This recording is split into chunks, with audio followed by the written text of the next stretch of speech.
제가 지난번에 너무 피곤했던 날이었는데 퇴근을 하고 아파트 단지 내에서 30분 동안 집을 못 찾아 헤맸습니다. 그런데 건강검진을 하면서 뇌 쪽을 찍어봤는데 아무런 문제가 없다고 하는데 이렇게 피곤할 때면 기억력이나 집중력에 장애를 많이 겪습니다. 나중에 치매 올까 봐 걱정이 많이 돼요. 이런 것들도 치료가 필요할까요?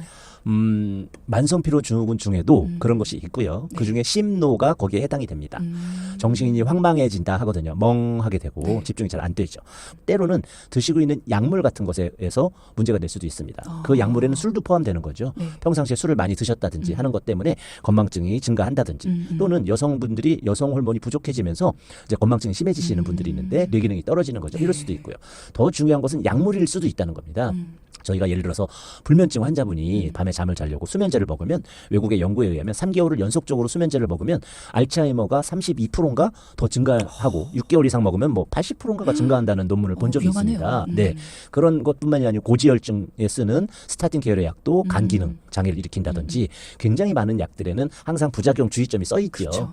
저희가 알아두실 거는 모든 약은 독이다 이런 말이 들어보셨을 겁니다. 약은 다 독입니다. 물론 한약 중에는 식품성 한약으로 복분자, 구기자, 산수유, 오미자 이런 것들은 이제 식품에 포함되지만 한약에도 약독성이 높은 것들이 있겠죠. 그런 양약이든 한약이든 모든 약은 함부로 드실 것이 아니고 장기간 복용하지 않으셔서 좀 빼주셔야 이제 그런 부분에 의한 지금 같은 치매, 전조증 같은 증상을 예방할 수가 있겠고 혈관에 뇌에 문제가 CT, MR에서 없다 하더라도 가까운 한의원에 방문하셔서 그 심노 증상이 있는지 이런 구분을 해주신다면 해결이 되지 않을까 생각합니다. 이게 피곤하면 잠을 잘 자야 되잖아요. 네. 근데 어느 정도 피곤함을 넘어서면 잠을 못 자요.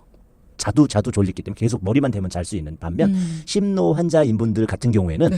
어떤 스트레스가 교감신경을 흥분시켜 버립니다. 심장의 박동은 빨라지고요. 그래서 심노 환자는 그 가슴 두근거리는 심계항진, 빈맥증도 동반하게 되는데 그럴 확률이 높으신 분인 거죠.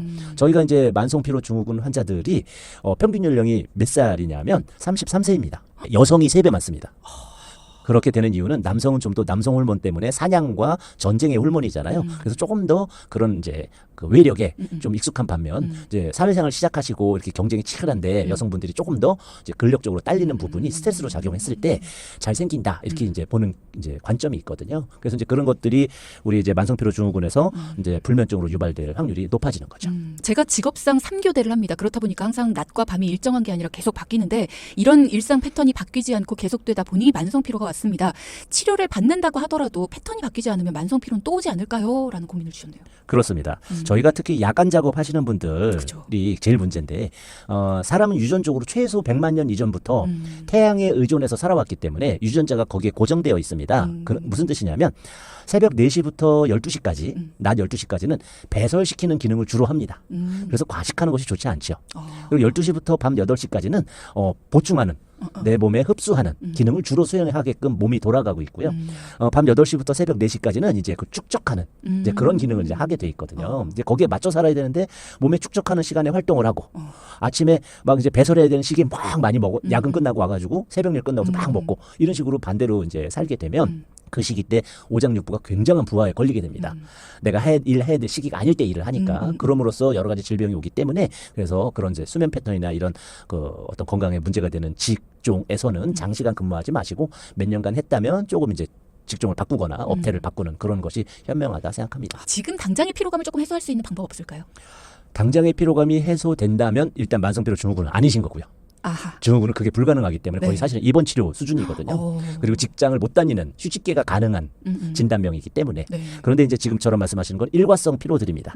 제일 중요한 수면 패턴의 문제라면 밤 11시부터 새벽 4시까지 멜라토닌이 가장 많이 나온 시기에 무조건 잠을 자는 이제 그런 방법을 한다든지 또는 반신욕을 한다든지 이런 방법만 가지고도 많이 회복이 되시는데 그런 분들은 일과성 피로다. 그리고 한 달이 넘어가서 만성 피로만 되더라도 이런 피로 회복 조치를 잠깐에선 되지 않고 네. 오랫동안 해주시면서 나에게 피로를 유발하는 원인 자체를 없애줘야만 해결이 되는 것이 만성피로다 이렇게 설명드릴 수 있습니다. 비만이거나 이런 분들은 일주일에 한 번 정도 간헐적 단식을 16시간 이상 해주고 그리고 가능하면 오전에는 특히 9시 전에 커피 드시지 말고 그리고 12시 전에는 탄수화물이 있어야만 머리가 이제 활동을 하니까 이제 가벼운 과일류 식사를 한다든지 하는 방법을 통해서 과도한 에너지가 몸에 누적되지 않게 해주시는 것도 좋은 방법입니다. 네. 아무리 우리가 피로감을 달고 사는 시대라고는 하지만 그 피로가 너무 많이 누적됐을 때는 그게 질환이 될 수도 있고요. 그 질환이 길어지면 다른 병적인 것들과도 연결이 될 수가 있습니다.